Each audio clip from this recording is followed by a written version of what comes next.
नमस्कार दोस्तों, स्वागत है आपका इस सीरीज़ में जिसका नाम है what I learned about investing from Darwin.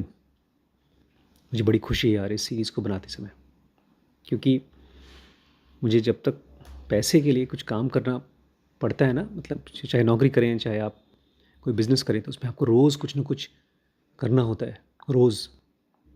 लेकिन अब मुझे पता चल रहा है, अगर आप इन्वेस्टिंग सीखते हैं तो आपको 6 महीने में एक दिन कुछ करना है। 6 महीने में एक दिन खरीदना हो चाहे बेचना हो, लेकिन इस चीज़ को आपको स्टडी करना पड़ेगा कि वो एक दिन कैसे डिसाइड करें। एक बार एक आदमी, एक उनकी बहुत बड़ी फैक्ट्री थी, प्लांट था, और उसमें एक बहुत बड़ा हिस्सा बंद हो गया, काम ही नहीं कर रहा है।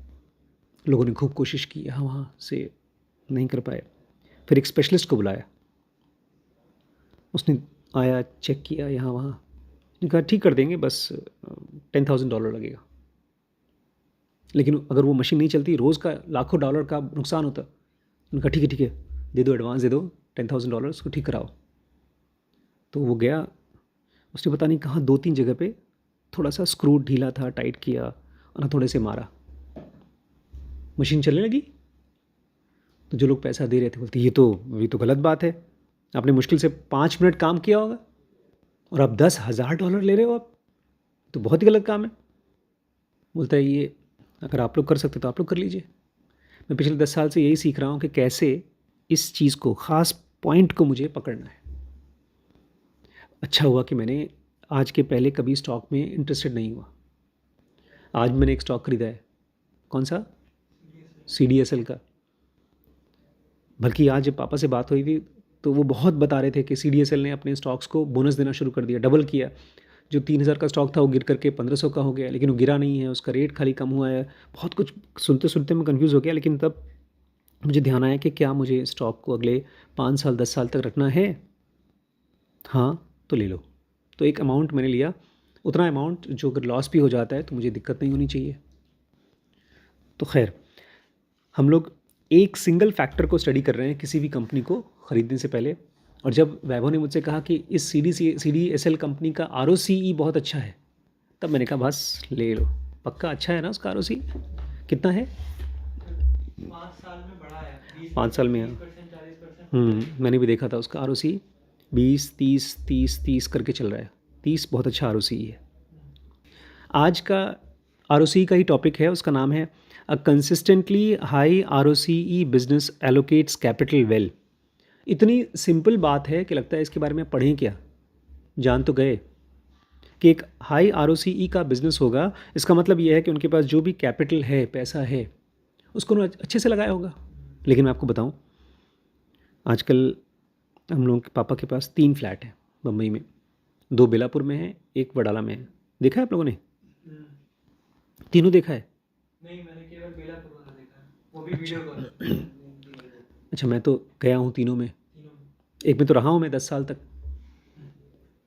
बचपन की यादें हैं। अभी रिसेंटली मैंने पापा से बात हो रही थी तो पापा बोलते हैं हम उसको बेच सकते हैं, वडाला और फ्लैट बेच करके हम लोग यहाँ पर कहीं खेत ले सकते हैं, तो उसका जो अप्रिसिएशन है, ग्रोथ है, फास्ट होगा। लेकिन मम्मी बोलती नहीं, उसको नहीं बेचना है। क्यों? वही रहेंगे, वही यादें रहेंगी। उनकी मेमोरीज़ हैं। वो ये नहीं बोल रही थी मेमोरीज़ है, बोलती हैं अगर वो बेच दिया तो फिर उतना अच्छा कोई और प्रॉपर्टी नहीं मिला तो। हम लोग ना जब कोई डिसीजन लेते हैं, 90% लोग डिसीजन लेते हैं ई सेंटर से, इमोशन से। इवन जो समझदार होते हैं वो भी, अगर वो समझदार हैं, जैसे पापा बहुत समझदार हैं, तो उनकी वाइफ इमोशनल है, उनके भाई इमोशनल है। और हम जो समझदार लोग हैं वो भी 24 घंटे थोड़ी समझदार हैं, कभी तो इमोशन में आएंगे। इनफैक्ट ज़्यादातर समय हम इमोशन में ही होते हैं। इसलिए इस टाइप की नॉलेज को हमको सुनना चाहिए, समझना चाहिए और प्रैक्टिस में होनी चाहिए चीज़ें। मैं कल देख रहा था, एक आदमी जब मीटिंग करने गए थे, 40 बीघे का प्लॉट था जो बेच रहा था, अलग अलग लोगों को प्लॉटिंग करके। Zero emotion. ऐसा लग रहा था जैसे कि वो था तो इमोशनल एटीट्यूड। ज़ीरो इमोशन, मतलब उस प्रॉपर्टी के लिए उसका कोई इमोशन नहीं था। बिके तो बिके, जैसे कोई कसाई बकरे को काट कर बेच देता है, ऐसे ही बेच रहा था आदमी। तो ये सही था या गलत था? एज अ बिजनेसमैन बहुत अच्छी चीज़ थी। आप किसी भी चीज़ को, वो उसकी वैल्यू कितनी है, वो कितने में बिकेगी, कितने में खरीदेंगे, आप अगर इमोशनल नहीं हैं तो ही आप उसको समझ पाएंगे। नहीं तो आपको जो चीज़ पसंद आएगी वो आपके लाखों की है, जो पसंद नहीं है भले वो लाखों की है, आपके लिए बेकार है। समझ रहे हैं? तो हम लोग आज पढ़ेंगे a consistently high ROCE business allocates capital well. एक कंपनी जिसका ROCE कंसिस्टेंटली हाई होता है, वो अपने पैसे को सही तरीके से एलोकेट करता है। वही हम लोग कोशिश कर रहे हैं पापा के साथ, कि जो पापा का वहाँ पैसा है बॉम्बे का एक फ्लैट का, उस कैपिटल को निकाल करके हम लोग कहीं ऐसी जगह लगाएं जहाँ पर उसकी ग्रोथ हो। As a very long term investor, when we choose to buy shares of a business, we allocate our capitals to that business. Author कह रहे हैं हम लोग एक बहुत लॉन्ग टर्म इन्वेस्टर हैं, मतलब जब कोई शेयर खरीदते हैं तो हम बहुत सालों तक, 10 साल से भी ज़्यादा उसको रखते हैं। इसका मतलब ये है कि हम उसमें अपना पैसा लगा करके उस बिज़नेस को ज़िंदा रख रहे हैं, हम अपना पैसा लगा करके उस बिज़नेस को बड़ा कर रहे हैं। जो पैसा लगाया जाता है एकदम शुरू में उसको बोलते हैं कैपिटल, क्योंकि बड़ा अमाउंट होता है ना। इसलिए जिनके पास बड़े बड़े पैसे होते हैं, ज़्यादा पैसे होते हैं और वो लोग किसी बिजनेस में लगाते हैं, उनको बोलते हैं capitalist. Venture capitalist. We are doing so hoping that we will earn a decent return on the capital over long run.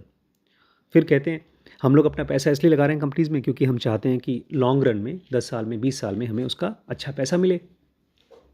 Hopefully we have evaluated other options for our capital and have made a correct decision that it is best invested in this business. और कहते हैं अगर आप समझदार investor हैं तो आपने उस पैसे के लिए और भी चीज़ें सोची होंगी कि हम यहाँ लगा दें, वहाँ लगा दें, सोना खरीद लें, कुछ और खरीद लें, और आपको फिर फाइनली समझ में आया नहीं, कहीं और नहीं लगाना, यही वाला बिजनेस सबसे अच्छा है, this business. Investors who allocate capital well perform well. कह रहे हैं कि हम लोग भी अपने पैसे को 4 जगह पर पैसा नहीं लगा करके यहाँ लगाते हैं। तो इन्वेस्टर भी जो अपने पैसे को अच्छे से लगाता है, परफॉर्म वेल, उसका पैसा अच्छे से परफॉर्म करता है, मतलब अच्छा पैसा आता है। दोज हु डोंट डोंट, कितना अच्छा सेंटेंस है। दोज हु डोंट डोंट मतलब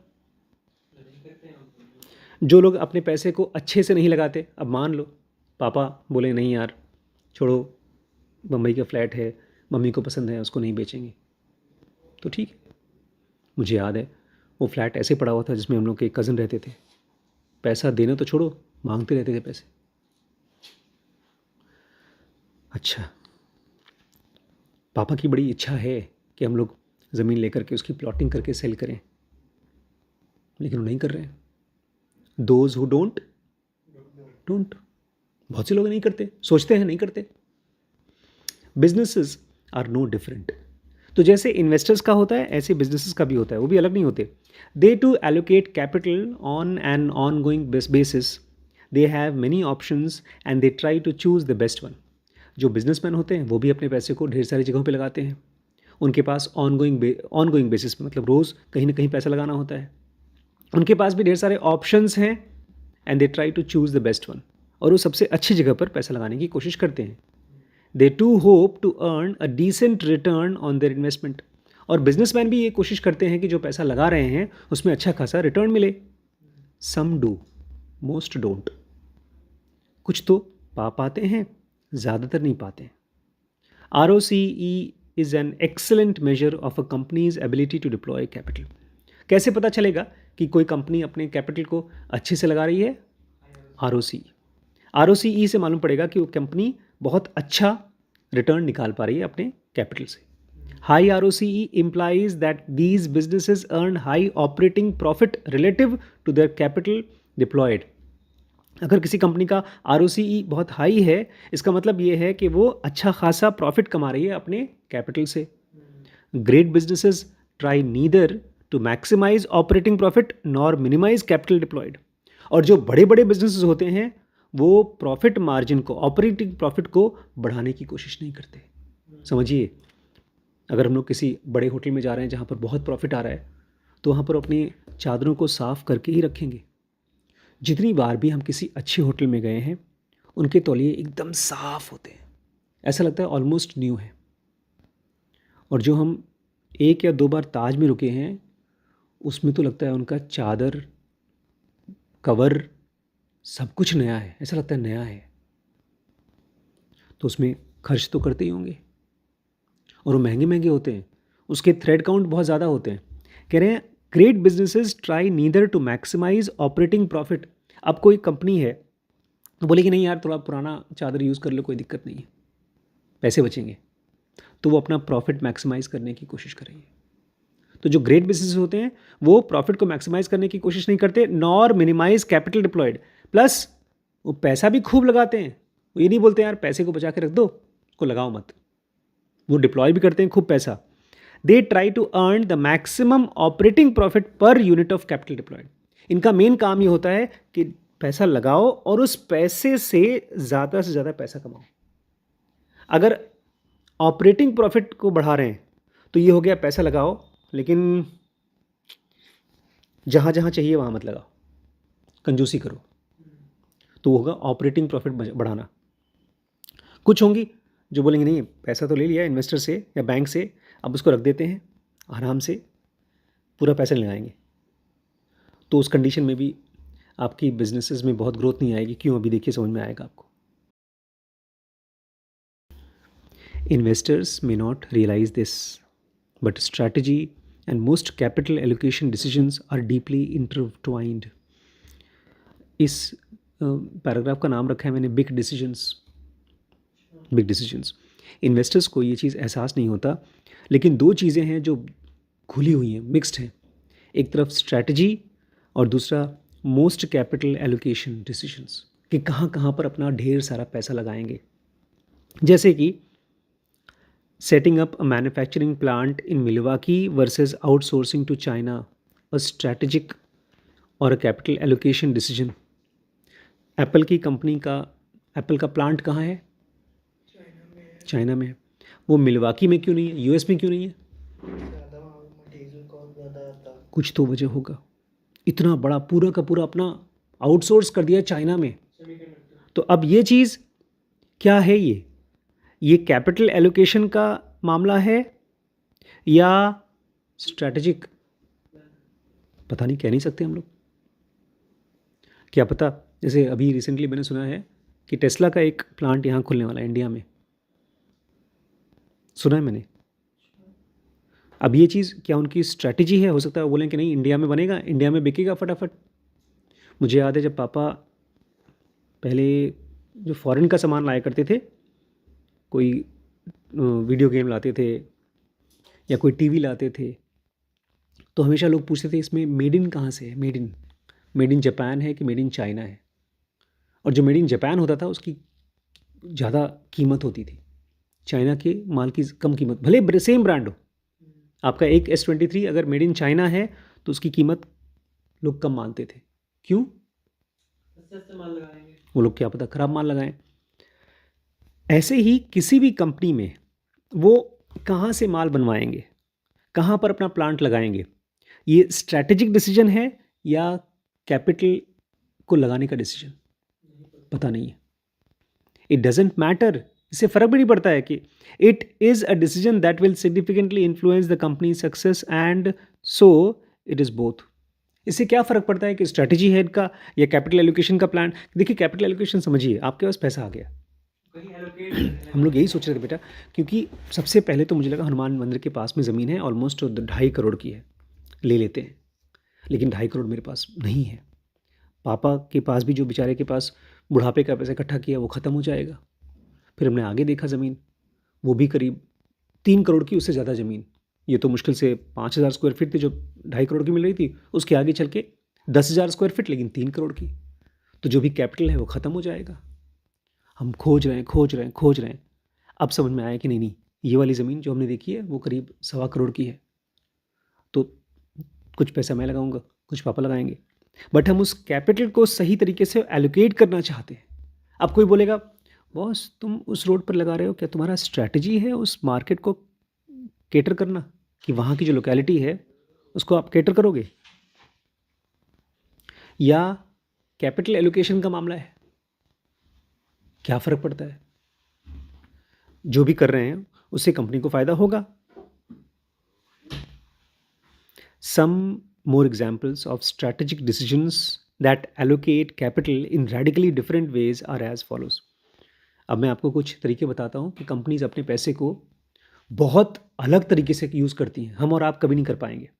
हम और आप बोलेंगे भैया पैसा आया, ज़मीन खरीद लो, दुकान खोल लो, हॉस्पिटल खोल लो, या प्लॉटिंग करके बेच दो। बहुत अमीर होंगे तब भी, लखीमपुर में बहुत अमीर अमीर लोग हैं जिनके पास, कल हम लोग गए थे, उनके पास कम से कम 40 बीघा प्लॉट, मतलब 50 करोड़ का प्लॉट होगा, उसमें से कमाएंगे 100 करोड़ रुपए। फिर भी वो लोग ऐसे नहीं सोच पाते। कुछ ऐसी स्ट्रैटेजीज जैसे कि setting up one's own R&D division versus copying the best design from the market, कि जब आप एक अपनी कंपनी बना रहे हैं तो आप अपना खुद का R&D डिवीजन बनाएं। R&D क्या होता है? खुद की रिसर्च करें, या दुनिया में कहीं और अच्छा अच्छा माल बन रहा है उसको उठा करके कॉपी कर लें। जो अच्छी कंपनीज होती हैं वो अपनी खुद की R&D बनाती हैं, लेकिन हो सकता है आप करें कि ना करें, आपकी मर्जी।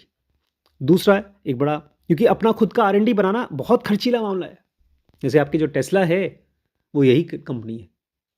शुरू में हमने यही पढ़ा था टेस्ला के साथ कि उन्होंने कहा था कि बनाना है यार, जहाँ जहाँ चाइना में या कहीं से भी माल मिल रहा है ले लो, और ऊपर से कार बना करके ब्रांडिंग कर दो, नाम अपना डाल दो। तो इसने कहा, इलॉन मस्क ने, नहीं, मुझे सब कुछ अपना चाहिए, सब कुछ ओरिजिनल चाहिए। तो ये एक रेडिकली डिफरेंट तरीका है अपने बिजनेस को सेट करने का, पैसे को लगाने का। दूसरा, hiring chief technology officer to build one's technology versus outsourcing it. हम लोग वो पिंक वाली किताब पढ़ रहे थे, क्या नाम था उसका? दिखाना कहाँ है?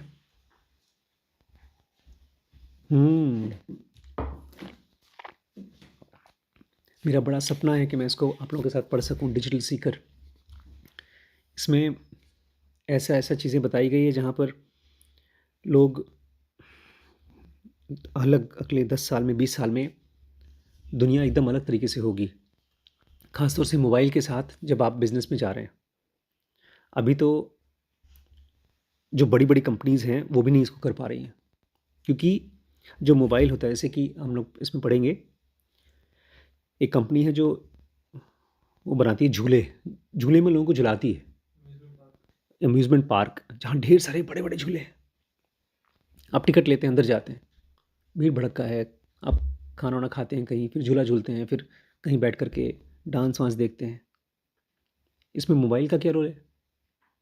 ये बताते हैं, ऐसा मोबाइल ऐप बन जाएगा कि आप उस पूरे पार्क में कहाँ हैं वो दिख जाएगा, आपको उस पार्क में कहाँ जाना है वो दिख जाएगा, जब आप वहाँ जा रहे हैं तो दिख जाएगा। आज मैंने और वैभव ने वहाँ एक प्लॉट देखने गए थे, तो घर से जब निकले तो हमने किलोमीटर जोड़ा, वहाँ तक पहुँचे किलोमीटर जोड़ा, टोटल यहाँ से लेकर वो प्लॉट जो देखा है वो करीब 4 किलोमीटर दूर है। लेकिन उसके बाद मुझे देखना था कि इस शहर में सबसे बड़े बड़े रोड कौन कौन से हैं। तो सबसे बड़ा रोड कौन सा है, आप लोगों को आइडिया है कौन सा सबसे बड़ा रोड है? बहराइच वाला, वो सबसे बड़ी रोड है। वो इस तरफ जाती है बहराइच, इस तरफ जाती है गोला। इसके बाद एक रोड जाती है अंदर से मेला मैदान से होकर के उधर पलिया, एक तरफ पलिया जाती है, और दाहिनी तरफ जाएंगे तो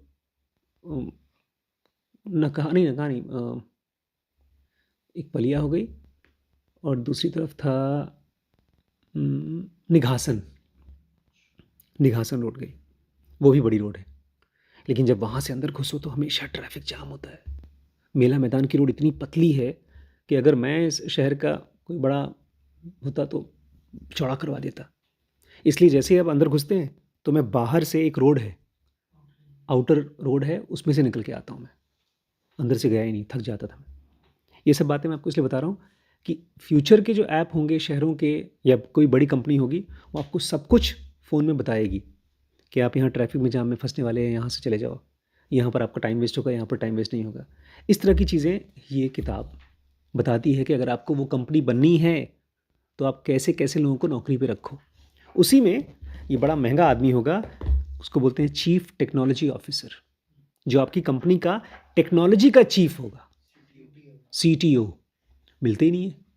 तो अगर कोई company chief technology officer hire करना चाहती है, या अपना ये सब काम जो डिजिटल वाला काम है किसी को आउटसोर्स करना चाहती है, ये कौन डिसाइड करेगा?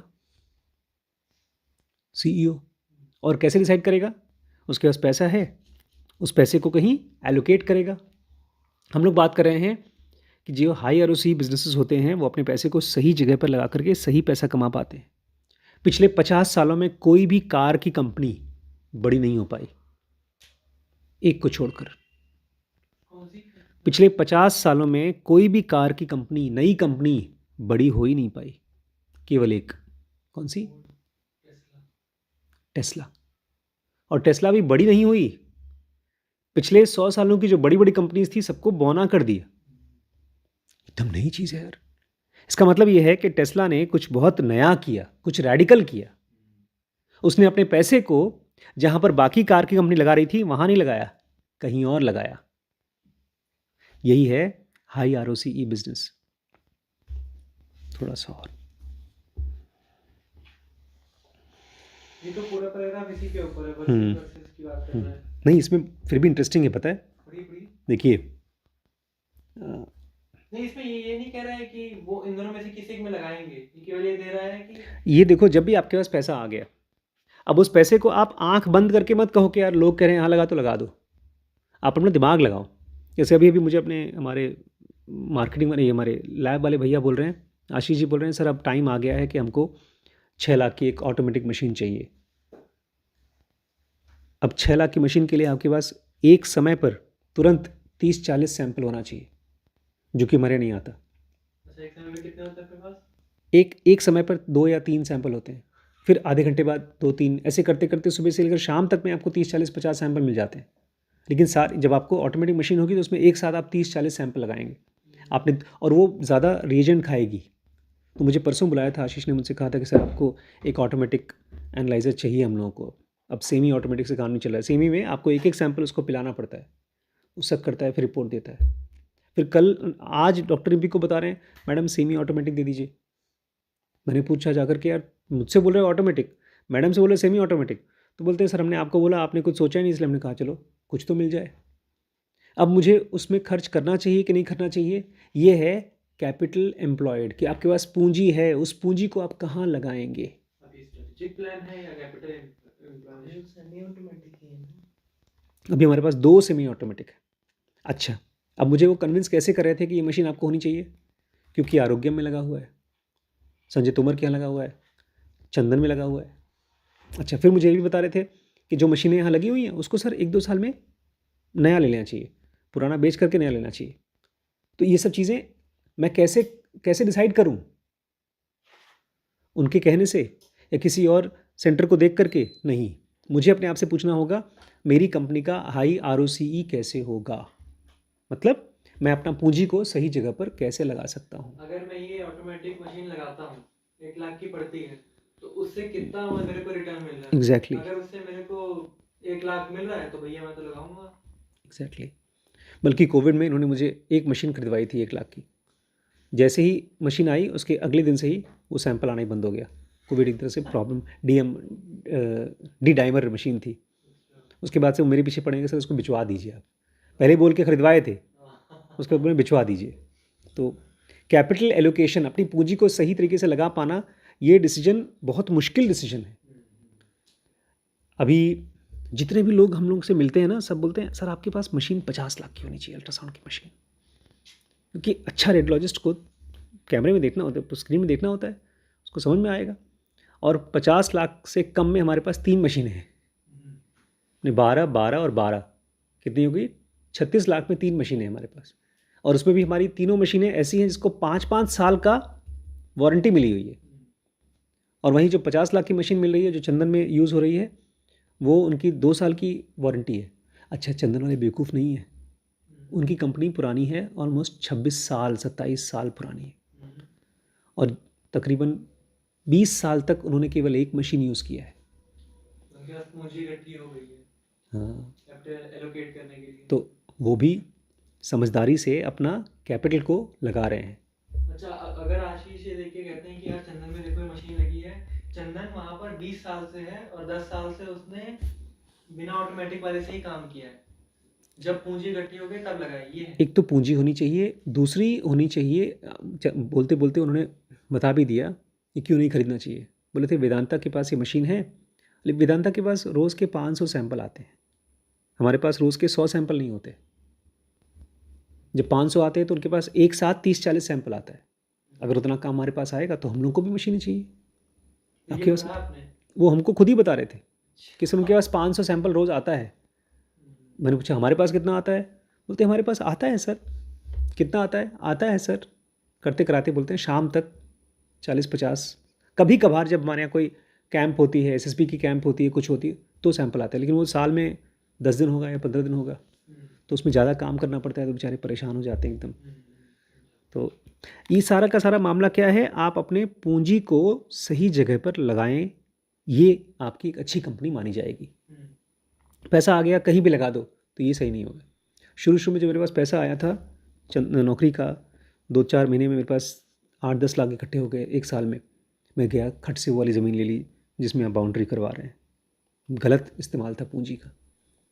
उसके बाद मैंने लखनऊ वाली प्लॉट ले ली, निहायत गलत इस्तेमाल था पूंजी का। कैसे कोई इन्वेस्टर डिसाइड करेगा कि ये जो मैंने अपनी पूंजी को यहाँ लगाया है वो सही डिसीजन है कि नहीं? One way to analyze them thoroughly, for example, one could interview marketing head to understand why they bought the Super Bowl ad instead of spreading the same expense over many weeks or months advertising on Google or Facebook. एक तरीका तो ये है कि जैसे मैं कोई company का शेयर खरीद रहा हूँ और मुझे जानना है कि कंपनी ने अपना पैसा सही जगह लगाया कि नहीं लगाया, सही तरीके से लगाया कि नहीं लगाया, तो जाएँ उसके लोगों के साथ इंटरव्यू करें, उसके बड़े बड़े लोगों के साथ, उनके मार्केटिंग मैनेजर के साथ में पूछें कि आपने भैया टीवी में ऐड क्यों दिया, आपने फेसबुक में और गूगल में ऐड क्यों नहीं दिया, ये सब पूछें। One could then build a financial model to test the company's likelihood of success. उसके बाद उस आदमी से बात करने के बाद एक मोटा सा PhD वाला खूब बनाएं फाइनेंशियल मॉडल, इसमें आप बोलें कि ये सक्सेसफुल हो रहा है, इस वजह से हो रहा है। मतलब बहुत ज़्यादा दिमाग खर्च करें, एक तो वो मुश्किल वाला काम है, या दूसरा आप देख लो उस कंपनी का ROCE कितना है। बड़ा सिंपल है। आज मैंने करीब 16,000 का एक शेयर खरीदा, किसी कंपनी का 40 यूनिट खरीदा, CDSL नाम का, और केवल इसलिए खरीदा क्योंकि पिछले 4 साल में उसका ROCE काफ़ी था। अब मेरे पास इतना ना टाइम है ना अकल है कि मैं जाके उस कंपनी का इंटरव्यू लूँ। तो वही कह रहे हैं, second way is to select companies with high ROCE as first filter. अभी ऑलमोस्ट पिछले 15-20 दिनों में मैंने कितने रुपए का स्टॉक खरीद लिया है। मेरा टारगेट है इस साल 10 लाख का खरीदने का। अच्छा, एक साल में 10 लाख तो लगा दूंगा यार। मेरा तो जितना टारगेट था हम्म मेरे खाते में पैसा ही नहीं बच रहा। तुम्हारा तो ख़त्म हो जाएगा भैया। मेरा 6,000 रुपये बचा खाते में। को 1,86,000 रुपये इन्वेस्ट किया है, जिसमें प्रॉफिट दिखा रहा है केवल 10,000 रुपये, 5% का। इससे ज़्यादा मुझे प्रॉफिट मिलता अगर मैं शेयर मार्केट में सॉरी बैंक पे रखता तो। लेकिन इसमें ये ज़मीन की तरह है, इसको हम लोग बढ़ा के रखे संभाल के रखेंगे 4-5 साल तक, और ये उम्मीद करेंगे कि देखते हैं कितना होता है। तो भैया किसी कंपनी का कैपिटल एलोकेशन अच्छा है कि नहीं अच्छा है, इसके लिए आपको कुछ नहीं करना, खाली ROCE देखना है। या तो बड़ा आप चाहें तो इस साल सिर्फ हाई ROCE वाले धंधे ही उठाइए। हम बस वही करूँगा मैं, और कोई नहीं करूँगा। इसका एक बहुत इंपॉर्टेंट पॉइंट है, वो मुझे कल कवर करना है, कि जब कोई कंपनी का लो ROCE है तो वो कितनी कमज़ोर है, और जब कोई कंपनी का हाई ROCE हो कितनी मजबूत है। इसका बहुत प्रॉपर एग्जाम्पल है जो मैं कल पढ़ना चाहता हूँ। ये वाला तो खत्म कर दीजिए। ये वही है। Also frankly it is just easier this way if there were to try to build multi megabyte. अगर बड़ा बड़ा आपको इतिहास लिखना पड़ रहा है, लोगों से पूछना पड़ रहा है, इन्वेस्टिगेशन करना पड़ रहा है, तो आप समझ नहीं पाएंगे कि वो कंपनी अच्छी है कि नहीं है। आपको केवल यही देखो कि उसका ROCE अच्छा है कि नहीं, ROCE अच्छा है कि नहीं। Consistently high ROCE business allows company to take business risk without taking financial risk. ये कल पढ़ेंगे कि जिनके पास बहुत हाई ROCE होता है वो अच्छे अच्छे बिजनेस के रिस्क लेते हैं जो लेना चाहिए, और बट खुद वो डूबते नहीं हैं। जैसे हम लोग अब इस प्रकरण के बाद से एक बहुत अच्छा रिस्क लेने वाले हैं। भाई प्लॉट खरीदेंगे, उस पर हो सकता है हॉस्पिटल बनाएंगे। बल्कि आज वो कह रहा था आफ्ताब, जब कोविड आया था सर की और मैडम की नौकरी चली गई तो सेंटर खुल गया। अब ये कांड हुआ है तो ज़रूर कुछ ना कुछ अच्छा होने वाला होगा, भगवान करे उसकी ज़ुबान सच हो जाए। कल इसको कंप्लीट करते हैं। एक चीज़ तो अच्छी हुई, मेरा इस पूरे प्रकरण के साथ साथ इन्वेस्टिंग के ऊपर मैं अब तक खाली किताबें पढ़ता था। इन्वेस्टिंग की 2-3 किताब पढ़ लिया था, लगाया 1 रुपये नहीं था। पिताजी इन्वेस्ट करते रहे हैं पिछले 20-30 सालों से, लेकिन एक कमी थी पापा की। उन्होंने कम से कम 30-40 लाख रुपए इन्वेस्ट किया होगा। एक कमी ये थी कि वो किताबें नहीं पढ़ते। किताबें पढ़ने से आपको उन लोगों से बात करने को मिलता है जिन्होंने एक्चुअली किसी काम को बहुत बड़ा किया है। क्योंकि अभी मार्केट में बैठे हैं आप, खरीद रहे हैं, शेयर बेच रहे हैं, खरीद रहे हैं, आप केवल अपनी बुद्धि से ही काम कर रहे हैं। अब जैसे मैं डॉक्टर हूँ, मुझे जो समझ में आ रहा है दवाई दे रहा हूँ मैं, मरीज़ ठीक हो रहा है नहीं ठीक हो रहा है मेरी किस्मत, लेकिन मैं डिसाइड करूँ नहीं, मुझे अच्छे अच्छे डॉक्टरों से डिस्कस करना है, मुझे अच्छी अच्छी किताबें पढ़ना है कि जब ये केस फंसा तो क्या हुआ, तो फिर मैं एक अच्छा डॉक्टर बन सकता हूँ। तो वो चीज़ मैं चाहता हूँ जो पापा नहीं करते हैं, उनसे भी सीखें प्लस किताबों से भी सीखें। बट ध्यान रखिएगा, शेयर मार्केट की वजह से हड़बड़ी मत ले लीजिए, क्योंकि वो आपको हड़बड़ करता है। रोज़ देखने का मन करेगा कितना पहुंचा कितना नहीं पहुंचा। जैसे आज ही जब मैंने इसको ख़रीदा 1582 रुपये का ख़रीदा, शाम तक बोलते हैं बड़े पापा तो गिर गया। मैंने कहा नहीं भैया, गिरा नहीं गिरा आप 10 साल बाद देखेंगे, 5 साल बाद देखेंगे। क्योंकि आप किसी ज़मीन के पास जाएंगे, आपने ले लिया मान लो 2000 रुपये स्क्वायर फीट ले लिया, कोई आदमी आके बताएगा अरे यार ये तो मैं 1500 में दिला देता आपको। मत पूछिए आप उससे। हाँ, लोग यही बोलते हैं, तो तुम महंगा ले लिए, हम तुमको सस्ता में दिला दिया होता।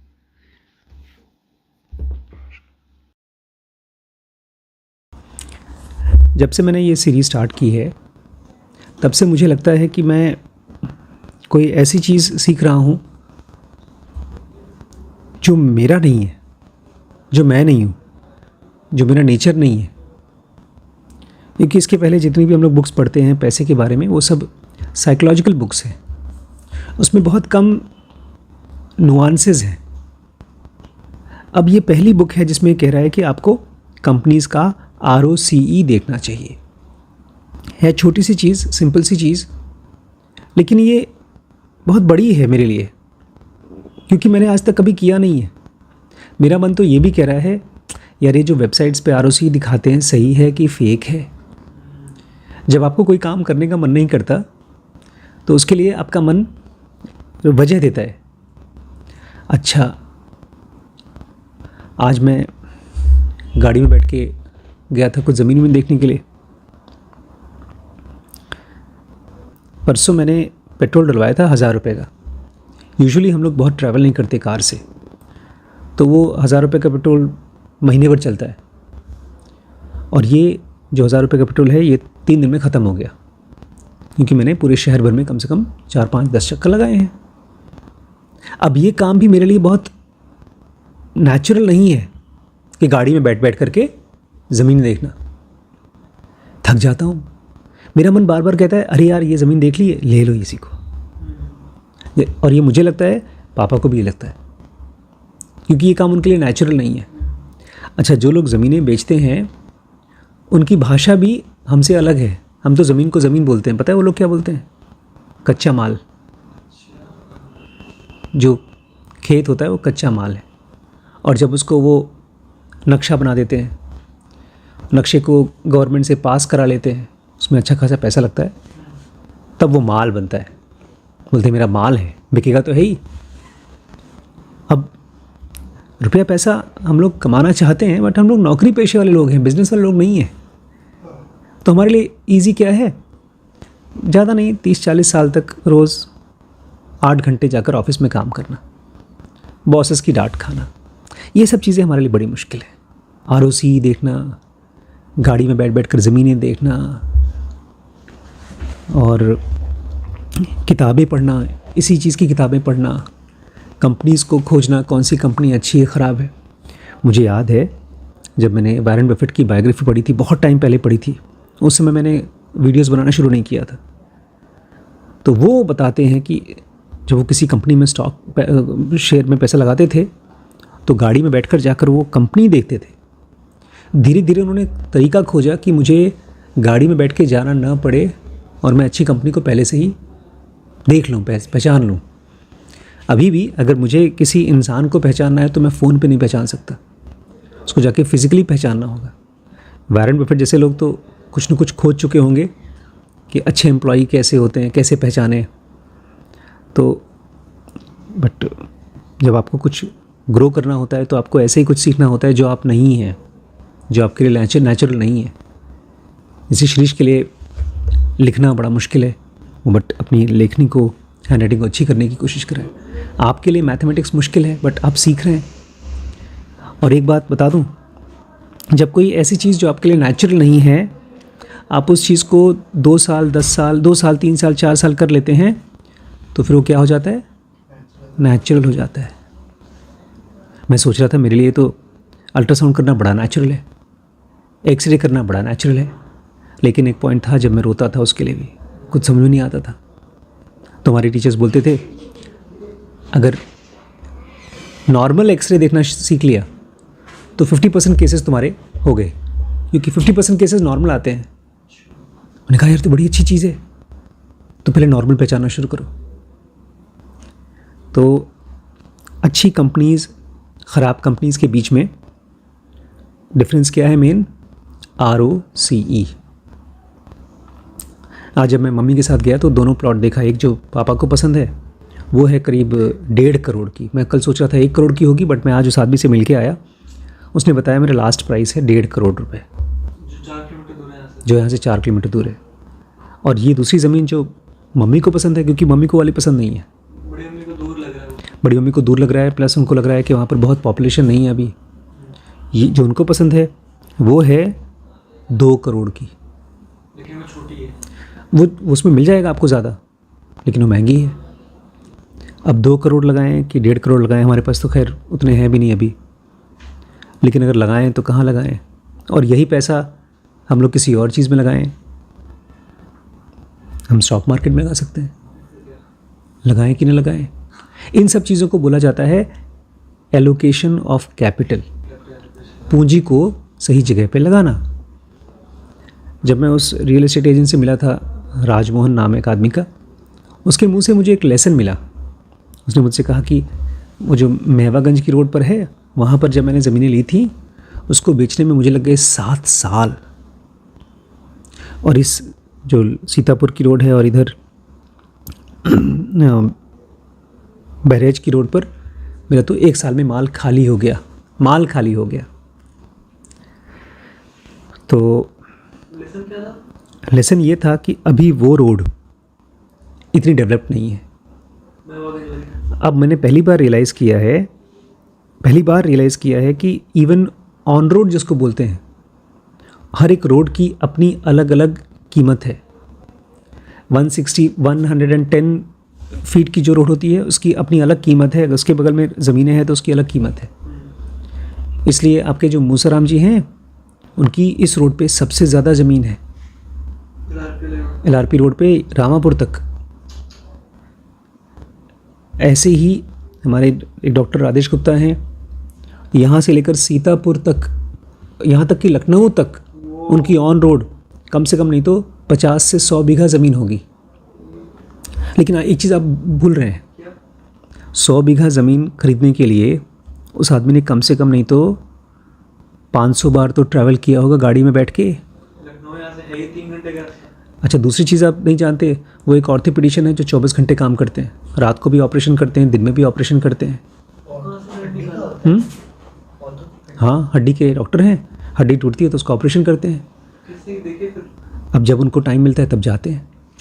आप लोग एक चीज़ नहीं जानते होंगे, बीच में उन्होंने 1 साल के लिए अपनी प्रैक्टिस छोड़ दी थी, चले गए थे अपने बच्चे को MBBS डॉक्टर बनाने के लिए, दिल्ली में रह करके उसको पढ़ा रहे थे। अगर मेरी जगह वो आपके पिताजी होते तो आप तीनों इस समय डॉक्टर्स बन चुके होते। ये मेरी गलती है। हाँ, तो भी आपको तैयारी करा देते। मैं क्या कहना चाहता हूँ पता है, कि हम लोग जब तक किसी चीज़ को घुस करके सीखना नहीं चाहेंगे तब तक नहीं सीख पाएंगे, चाहे अमीर बनना ही क्यों ना हो। कल एक भाई साहब इस क्लास में आए, वो एक स्पिरिचुअल चीज़ सीखना चाहते थे, देखा तो पैसे की बातचीत हो रही है, भाग गए। बोलते सर बाय बाय। भाई साहब अच्छा, हम लोग को ये भी लगता है कि पैसा स्पिरिचुअलिटी से अलग है। हम लोग को ये भी लगता है। मैं आपको आज एक सीक्रेट बताता हूँ। इस दुनिया में कोई भी चीज़ किसी भी चीज़ से अलग नहीं है। जब आपको पैसे की कमी महसूस होती है तो आप ये आपके आसपास की दुनिया को पैसे के रूप में देख रहे हैं। आजकल मैं वकीलों को खोज रहा हूँ। वकील लोग बेचारे टाइपिस्ट के बिना काम नहीं कर पाते, तो मैं टाइपिंग का इस्तेमाल कर रहा हूँ। इसमें ChatGPT में टाइपिंग का यूज़ करता हूँ। ROCE है छोटी सी चीज़, लेकिन अगर आप इसके लिए अपने ब्रेन में अच्छी खासी बड़ी जगह नहीं बनाएंगे, मतलब जब भी कोई कंपनी आपको दिखाई दे, सबसे पहले पूछो इसका इस साल का, पिछले साल का, उसके पहले साल का ROCE कितना था। ये ऐसा हो जाएगा जैसे कि आप किसी को देख रहे हैं और उस आदमी को स्कैन करके फ़ोन में, आप उसको नहीं पता, आप फ़ोन में चेक कर लेते हैं, अच्छा ये आदमी तो फेल हुआ एग्ज़ाम में, जाओ तुम्हें नौकरी पर नहीं रखना। वो भले आपको अच्छी अच्छी बातें बोले कि सर हम बहुत मेहनती हैं, हम खूब काम करेंगे, आपको मस्का भी मारे, आपके लिए सचमुच में काम भी कर दे, लेकिन आप उसका रिपोर्ट कार्ड देख के जान जाते हैं इस आदमी का ROCE अच्छा नहीं है, मैं इसके साथ काम नहीं कर पाऊँगा। क्योंकि मैं स्टॉक की बात कर रहा हूँ। मैं चाहता हूँ हम लोग ROCE को बहुत ही सीरियसली समझें। इसीलिए ये ROCE के ऊपर ही पूरी की पूरी, अरे भैया कितना पढ़ाएंगे ये। इस चैप्टर को भी पढ़ते पढ़ते आप लोगों को लग जाएंगे शायद महीनों, जिस तरीके से मैं आपको पढ़ा रहा हूँ, और कुछ लोग तो वो भी नहीं पढ़ पाएंगे। इस चैप्टर का नाम है साइबेरियन सॉल्यूशन। अच्छा, साइबेरियन सॉल्यूशन क्यों नाम रखा है? हमने देखा था कि जो इसके साथ एक्सपेरिमेंट करा था, उसमें उन्होंने खाली एक ट्रेड को लिया टेमनेस के लिए, तो उस एक चीज को चेंज करने से सारी चीजें चेंज हो गई। Very good. इस एग्जाम्पल के ज़रिए उसमें बताया था कि लोमड़ियों के साथ में उन्होंने एक्सपेरिमेंट किया था एवोल्यूशन का, साइबेरिया में। और वहाँ पर लोमड़ियों को जो ज़्यादा टेमेबल थी, जिनको पालतूपन था, ज़्यादा पालतू, कम पालतू और बहुत कम पालतू, उसमें जो ज़्यादा पालतू थी उनको ब्रीड करना शुरू किया। करते करते करते लोमड़ी बिहेव करने लगी कुत्तों की तरह, पूछ हिला। कोई किसी कुत्ते से मेट ही नहीं कराया, खाली उन्हें नहीं बनाता हूँ, उनको प्रूफ करना था, क्योंकि एक आदमी ने ये कहा था कि एवोल्यूशन कुछ नहीं होता, फालतू है, तो वो लोग प्रूफ कराना चाहते थे कि एवोल्यूशन है। तो जब टेमनेस, बार बार टेमनेस चीज को पकड़ी गई और बार बार वही उनको जैसे कुत्तों की तरह ट्रीट करते हैं, जैसे कुत्तों को वैसे ही फॉक्स को ट्रीट करते थे, और धीमे धीमे जो एवोल्यूशन थी उनके अंदर कुत्तों के ट्रेड्स आने लग गए, फ्लॉपी ईयर हो गए, और अंदर अंदर जो सेंसेस थी ऐसे ट्रीट करने की वजह हाँ, ट्रीट करने की वजह से। देखो, आप लोग ही हैं यहाँ पर बैठे हैं, आप लोग को अगर मैं फ्रेंडली तरीके से ट्रीट करूँगा तो आप भी फ्रेंडली ट्रीट करोगे, लेकिन आप में से कुछ लोग हैं जो हो सकता है ना ट्रीट करें फ्रेंडली, मैं ट्रीट करूँ आपको फिर भी। उसके पीछे वजह होगी, हो सकता है आपकी जीन्स में एग्रेशन हो सकता है आप दुखी हो, किसी और वजह से परेशान हो। तो जो लोग भी जो लोमड़ियाँ टेमेबल थी उन्हीं को और ब्रीड किया गया, उनके और बच्चे ब्रीड किए गए, और फिर फाइनली देखा गया कि वो कुत्ते की तरह बिहेव कर रहे हैं। लेकिन मेन पॉइंट जो इस चैप्टर में बताना चाहते हैं वो ये नहीं कि हाँ ब्रीडिंग किया, कुत्ते की तरह बिहेव कर रहे हैं। एक क्वालिटी को पकड़ा, टेमनेस को। टेमनेस मतलब पालतूपन, और उसकी वजह से उनको ढेर सारी क्वालिटीज़ मिल गई। कौन कौन सी? एक तो फ्लॉपी ईयर्स आने लग गए थे, और दूसरा दांत अलग अलग हो गए। हाँ, दांत, जो शेर, जो जंगली जानवर होते हैं उनके दांत एकदम बहुत शार्प होते हैं, सिमेट्रिकल होते हैं सभी जानवरों के। हाँ, तो इनकी पूंछ कर्व हो गई, इनकी स्किन में पैची कलर्स आ गए, तो ये सारी चीज़ें फ्री में मिल गई, इसके लिए कुछ नहीं किया था। अब यहाँ पर बोल रहे हैं अगर आपने किसी कंपनी को खाली ROCE देखा तो आपको ढेर सारी चीज़ें फ्री में मिल जाएंगी। उसी फ्री में मिलने वाली एक चीज़ है कि अगर कोई अच्छी कंपनी है जिसका ROCE है तो उसके जो फाउंडर्स हैं दे एलोकेट कैपिटल वेल। उनके पास जो भी पैसा होता है उसको बहुत सोच समझ के एलोकेट करते हैं। अब सुनिए, आपका सिस्टम वन बोलेगा ये बात तो सही है, ऐसे तो होगा। जिनके पास अच्छा ROCE है उनके तो फाउंडर्स हैं, वो कैपिटल को सही तरीके से एलोकेट करेंगे ही। ये हाइंडसाइट बायस है। क्या होता है हाइंडसाइट बायस?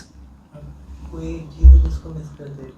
तो हमने अगर आपके मैंने नंबर लिया, मान लो आप लोगों के स्कूल के नंबर लिए और आप तीनों को 90% मिले, तो मैं बोलूँ ये तो बच्चे बचपन से पढ़ने में अच्छे थे, जबकि आपने पिछले 1 साल में 2 साल में बहुत मेहनत की है, पहले आप पढ़ने में अच्छे नहीं थे। हमें पीछे ये सही। कुछ नहीं पता है, केवल आगे आगे दिख रहा है। हाँ, जब हम ये कहते हैं कि हाई ROCE कंपनीज़ को कैपिटल को अच्छे से एलोकेट करती हैं, तो ये चीज़ नेचुरल नहीं है। बहुत से ऐसे बिजनेसेस हैं भाई, ये जो डूब जाते हैं। आपके कौन कौन से बड़े बड़े बिजनेसमैन थे? सहारा के फाउंडर हैं, या डायमंड का वो था फाउंडर जिसको भाग गया था। अरे तीनों की स्टोरी चली है नेटफ्लिक्स पे। विजय माल्या था, नीरव मोदी, और ये सहारा के सुब्रतो रॉय। बहुत अच्छी सीरीज़ है, आप देखिएगा। ये लोग बड़े कंप्लेंट करते हैं कि बड़े बड़े बिजनेसमैन हैं, वो लोग भी बैंकों से लोन लेते हैं और उनको नहीं केस में डाला जा रहा है, हमको फंसाया जा रहा है। माइक लाज़रस ने स्कैम नहीं किया, माइक लाज़रस ने मिस्टेक किया, अपने प्रोडक्ट को कायदे से डेवलप नहीं किया। तो ये वाला जो क्वालिटी है वो है एक अच्छी कंपनी के, एक हाई ROCE बिजनेस। इसलिए आज से ना बिजनेसेस को भी हाई ROCE लो ROCE की तरीके से देखा चाहिए। ये मत बोलिएगा टाटा बड़ी अच्छी है, हिंदुस्तानी यूनिलीवर बड़ा अच्छा है। टाटा का ROCE कम है। तो अब हम थोड़ा सा एक चीज़ और मैं चाहता था आप लोग पढ़ लें। ऑथर कह रहे हैं, और बहुत अच्छा हुआ ये बोल रहे हैं, बिकॉज इस तरह की चीज़ें आगे बहुत बोली गई हैं। How does an investor know if these myriad capital allocation decisions are sensible? कल हमने जो लास्ट में पढ़ा था ना, ये नहीं पढ़ा, यहाँ नहीं, थोड़ा पीछे से। कल मैंने जो बाईपास कर दिया था जल्दबाजी में, वहाँ से स्ट्रैटेजी के बाद से। Some more examples of strategic decisions that allocate capitals in radically different ways as follows. एक बहुत अच्छी कंपनी है, उसको उसके फाउंडर ने अपना प्रोडक्ट मुंह में डाल करके GoPro ऐसे फ़ोटो लिया था। GoPro इस समय सक्सेसफुल हो रही है कि फेल? फेल हो गई है वो, कैसे पता? क्योंकि उसके जो ROCE है वो कम है। ROCE कम है, मुझे पता नहीं है, बट मैंने जो वीडियो देखा था लास्ट उसके बारे में, वो था कि फेल हो रही है। अब देखिए, अब मैंने जानबूझ के GoPro का नाम लिया क्योंकि GoPro ने इतनी बड़ी कंपनी बनाई है। अभी पब्लिक लिस्टेड कंपनी नहीं है ना? पब्लिक हो गई। अच्छा, और इसका मार्केट कैपिटल कितना है? $204 मिलियन का। $204 मिलियन। और इसका ROCE कितना है? मार्केट कैप मतलब पूरी कंपनी की कीमत, मार्केट कैपिटलाइजेशन उस कंपनी के साथ। हाँ, उसको हाँ इस समय अगर बेचते हैं तो कितना? स्क्रीनर पे केवल इंडिया का। अच्छा, ठीक। चलो, इसमें इस पैराग्राफ में कुछ खास चीज़ें थी। स्ट्रैटेजी था ये इस पैराग्राफ का नाम। Some strategic decisions that allocate capitals in radically different ways are as follows. जब आप किसी इन्वेस्टर के पास जाएंगे और वो बोलेगा मैं आपसे पैसे लूँगा और एकदम अलग तरीके से इन्वेस्ट करूँगा, जैसे आप बोल रहे हैं वैसे नहीं करूँगा, तो क्या क्या चीज़ें हो सकती हैं? Setting up one's own R&D division versus copying the best design from the market. ये हमने पढ़ा था किसकी बुक में? Setting up their own R&D division versus copying the best design from the market. Elon Musk ने कहा Tesla तुम लोग जो बना रहे हो वो खाली चाइना से माल उठा करके ब्रांडिंग करके बेचना चाहते हो, मैं ऐसा नहीं करूँगा। उसने हाईजैक कर लिया पूरा प्रोजेक्ट। ये प्रोजेक्ट किसी और का था, आप लोगों को शायद याद नहीं है। वो दो लोग थे, कोई अलग थे। इसने क्या किया? Setting up its own R&D division. मतलब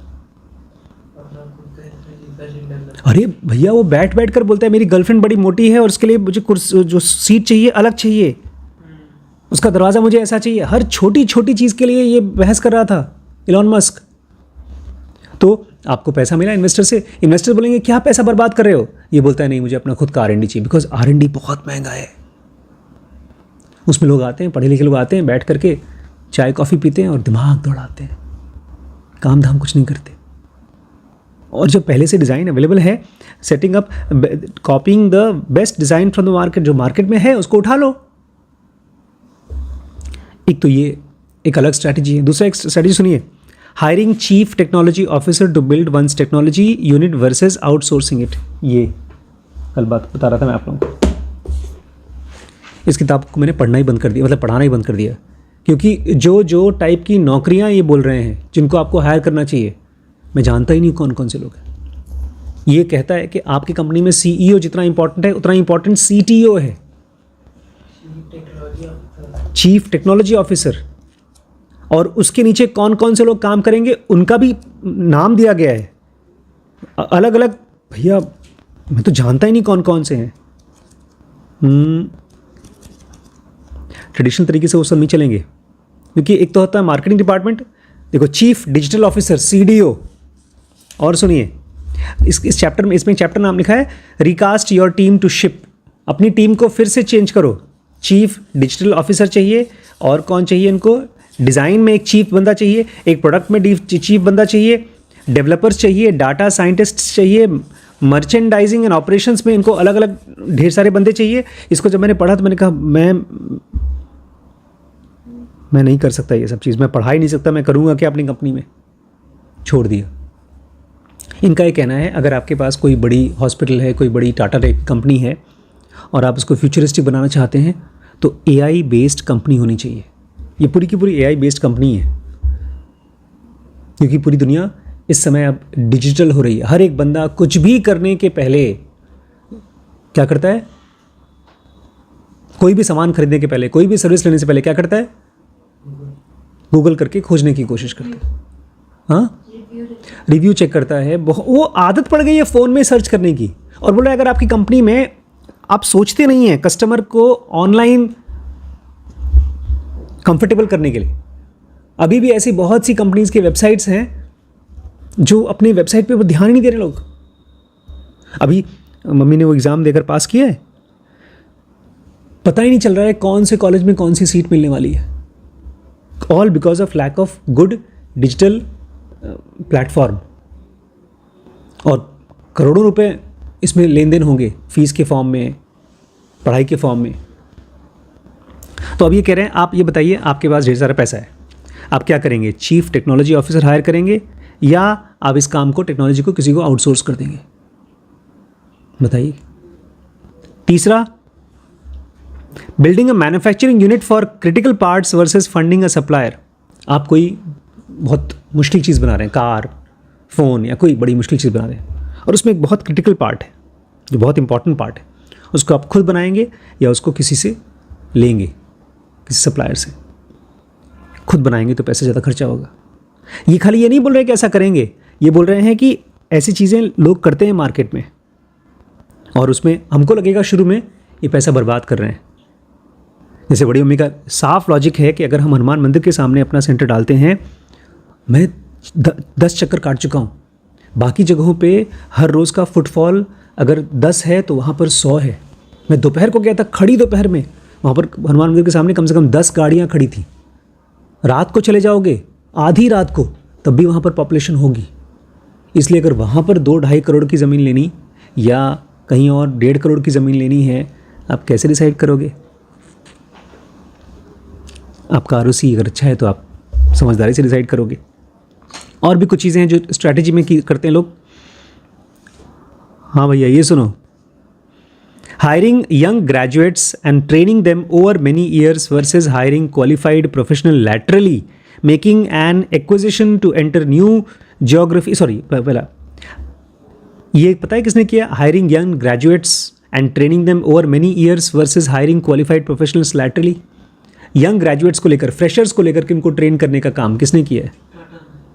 टाटा ने। कहाँ, कब? ताज ने। लर्निंग फैक्ट्री बुक याद है? आपने वो वीडियो नहीं देखा मेरा? केवल फ्रेशर्स को रखती हो, एक्सपीरियंस को लेती नहीं है। उसने अपनी कंपनी बेच दी है। पहला लेटर उस कंपनी का T से है। नहीं, वाइट हेड नहीं है, T से है। उसकी सफ़ेद दाढ़ी, उस आदमी की बाल नहीं है, और उसके साथ हम लोगों का रिम्पी स्कैन का भी कुछ काम चल रहा था। अच्छा, थायरोकेयर।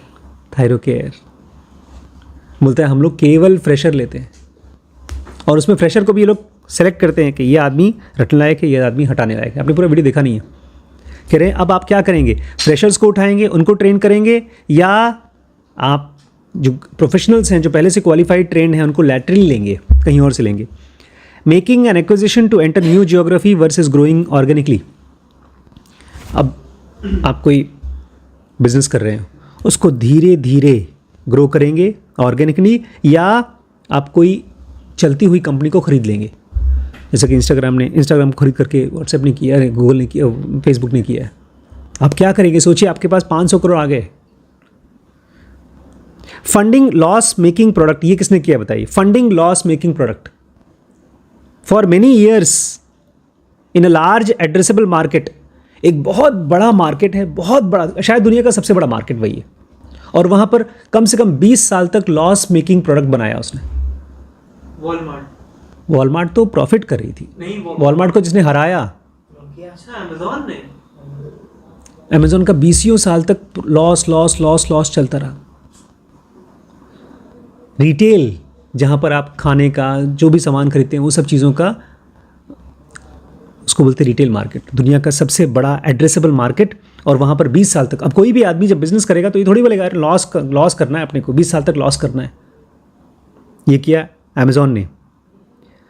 और लास्ट, आज का एग्जाम्पल, ये बताइए कौन सी कंपनी के बारे में बात कर रहे हैं? Advertising for many months on social media versus buying a single super बोल एड।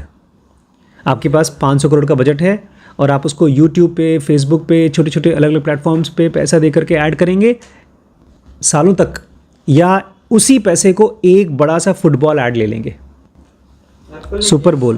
बताया क्यों बे? एप्पल का सुपर बोल ऐड बहुत फेमस ऐड है। डायलॉग भी है उसकी स्टीव जॉब्स की फिल्म में कि we won an Oscar to play that super bowl ad. अब ये पूरा का पूरा पैराग्राफ है स्ट्रैटेजी के बारे में। अब इसमें आप देखेंगे ना, आप जब कंपनीज को देखेंगे और उनके बारे में पढ़ेंगे, अरे यार एप्पल कमाल की कंपनी है, अमेज़ॉन को देखो लॉस किया फिर भी जीत गई। इन सब को आप समझ नहीं सकते, लेकिन एक चीज़ समझ सकते हैं, क्या? आरओसी बताओ भाई उसका। इनका अगर अभी आ रही तब मैं लगाऊंगा और नहीं लगाऊंगा। अगर शुरू से कोई भी कंपनी का आरओसी अच्छा है तो जो भी कर रही है, चाहे वो कहीं ऐड कर रही है, कहीं वो R&D लगा रही है, कुछ भी कर रही है, मुझे नहीं पता, बट वो सही एलोकेट कर रहे होंगे। नहीं तो क्या होगा, आप जाएंगे न्यूज़पेपर में या यूट्यूब में किसी का वीडियो देखेंगे, यार पता है वो कंपनी बड़ी अच्छी है यार, उसका प्रोडक्ट बहुत अच्छा होगा। क्यों? उसका जो CEO देखा था, उसने बताया है, वो अभी नया प्रोडक्ट लेकर आया। अभी जैसे मैंने इसका देखा, टेस्ला का, एक आज ही एक ऐड देखा, ऐड नहीं देखा, उसमें न्यूज़ आया था कि मैं टेस्ला की बना रहा हूँ ट्रक, टेस्ला ट्रक, कोई लोगो नहीं रहेगा, कोई नाम नहीं रहेगा, truck will it's speak for itself. इतनी अच्छी ट्रक होगी कि अपने आप में वही लोगो है, और सही में उसमें फोटो में कुछ था नहीं। अब इसको सुनेगा, बोले भाई साहब इस कंपनी का तो शेयर लेना ही लेना पड़ेगा। और पता चला उसका ROC कितना है? -1। -1। तो अब वो सही कर रही गलत कर रही कैसे मालूम पड़ेगा? ROC। क्या ट्रक है। अब मैं इस वीडियो को यहीं ख़त्म करना चाहता हूँ, बिकॉज बेचारे मेरे बच्चे को नींद आ रही है और तुम पूरा चैप्टर कंप्लीट कराना चाहते हो, और वो भी इधर मुंडी इधर हिला रहा है बेचारा। हाँ ले लेते हैं यार, टेस्ला का शेयर ले लेते हैं हम। इसमें सीमेंट डालने का भी मन नहीं करेगा। ठीक है, अब बाकी कल